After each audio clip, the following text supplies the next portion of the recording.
Did you know that paying for your groceries out of your business bank account could cost you your business? Yep.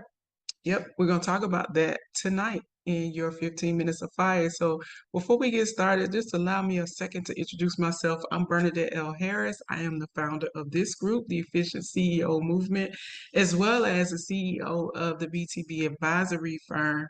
I'm an award-winning 20 plus year accountant who works with small business owners who are committed and ready to take their businesses to the next level.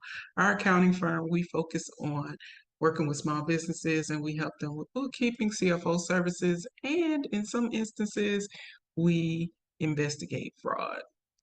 And so that is a little bit about me. You can find out more about my company on our website at the btbadvisoryfirm.com.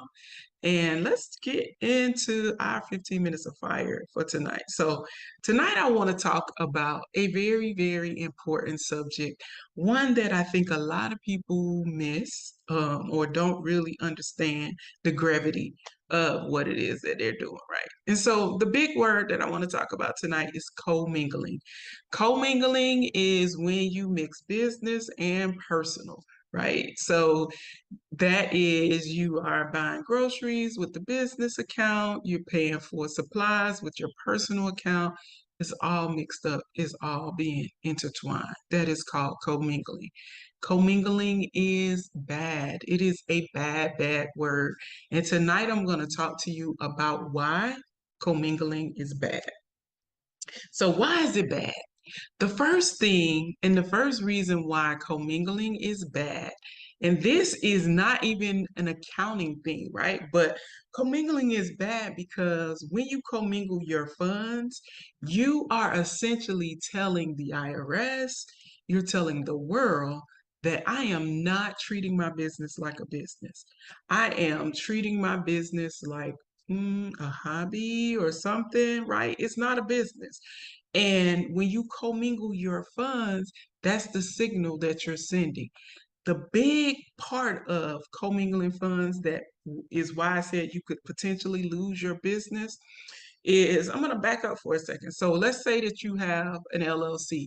And most people have LLCs because they want the liability protection that comes along with having an LLC. And that's great because even if you're an LLC taxed as a sole proprietorship, you do get that legal protection that separates your personal assets from your business assets. So if someone sues your business, they can't come after your house or your car, your retirement accounts, things like that, right? And so that LLC gives you that protection. However, if you commingle funds, that is one of the things that will cause you to, and I'm going to use a term and then I'm going to explain it. This is something that causes you to pierce the veil, right? You've pierced the veil. You have cut down that wall of protection. The LLC used to give you some protection. And now, because you're not operating like a business and you buying groceries and getting your hair done with the business debit card, you've pierced that veil. So now you have essentially told the state of wherever your LLC is set up that I am not treating my business like a business, right? So because you've pierced the veil, that your personal assets can now be at risk. And so I want you to understand this because most people think that it's just an accounting thing and it's just accountants that's getting all bent out of shape when you commingle funds, but it's a lot greater than that. It's more than just an accounting thing when you commingle funds. When you pierce that veil, something happens, somebody sues your business, a very good attorney or even a not so good attorney, if they can prove that you've pierced the veil, that you're not operating like a business, you have just kissed your liability protection goodbye. So the whole reason for you setting up this LLC is out the door. So that's the most important reason why commingling is bad. And that's the one that people aren't talking about, right? That's the one that they're not telling you about. The other reason why commingling is bad is because it puts your credibility at question. Because when you're mixing business and personal, it's almost like I can't trust you. So it's like if you're in a relationship with somebody and they cheat on you.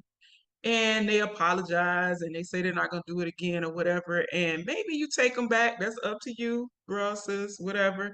Do your thing, right? So, whatever you decide to do, but there is going to always be a part of you that's kind of giving them the side eye, like, can I really trust you? And that is almost like you losing your credibility. You lose your credibility with your accountant. You could lose your credibility with the IRS because when you use your debit card to buy personal stuff, I don't know if I trust you when you say that was a business lunch because you just can't be trusted.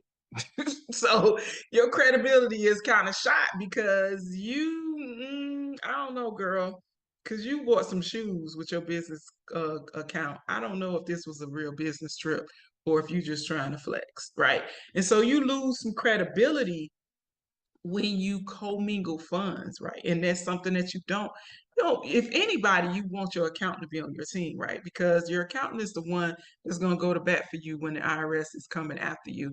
The other part of that whole credibility issue is if you were ever audited and you have to produce bank statements or proof to the IRS and they see your bank statements and they see all kind of personal stuff on your bank account, you have just opened the door for them to start looking at your personal stuff, right?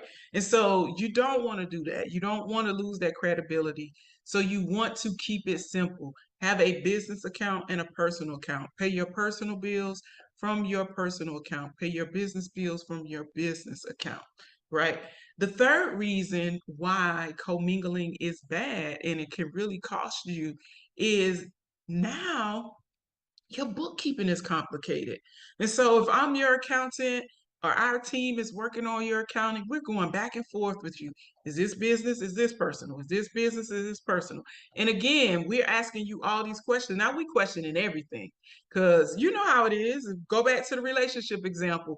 Your significant other or your spouse cheats on you. Now you got questions every time. They 2 minutes late. Where you been? Right? And it's the same thing when you have an accountant.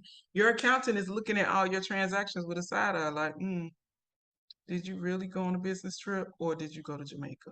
Right. And so it makes your bookkeeping more complicated and sometimes it'll make your bookkeeping more costly. Because I know for us, if we're doing your books and we see a whole lot of commingling, yes, we're going to have to give you a little upcharge on this because this is more than what we thought it was going to be. Right. And so commingling is bad because you pierce the veil, right? You lose your liability protection that your LLC has given you. It's bad because now you've lost credibility. Your accountant is looking at you with a side eye, and God forbid if you're ever audited, the IRS is going to be all up in your stuff because of your commingling, right? And then the last but not least, commingling also puts you in a position to where now your bookkeeping is more costly, right? The other part of that I didn't mention about the bookkeeping being costly, because in the example I gave in the beginning, I said sometimes you buying business stuff on the personal card, you might be missing out on deductions because you buying stuff with all different cards instead of keeping it where it needs to go. And I know sometimes when you first start your business, maybe the business doesn't have the money to cover these expenses. You still run it through the business account. You loan the money to your business account and run it all through the business account. The last thing you want is to be pulling bank statements from here and there and missing out on deductions because you don't remember that you bought a monitor with your Amex, your personal Amex, right? And so you want to make sure that you put everything in one bank account, or if you got multiple bank accounts, just make sure everything is going through your business account. So I hope that this information is helping. I just want to keep you guys in business, right? So thanks for rocking with me again this week. I'm Bernadette L. Harris, the official CEO movement founder, as well as the CEO of the BTB Advisory Firm. Found out more about our firm at btbadvisoryfirm.com. Thanks again for being here. I will see you guys live next week.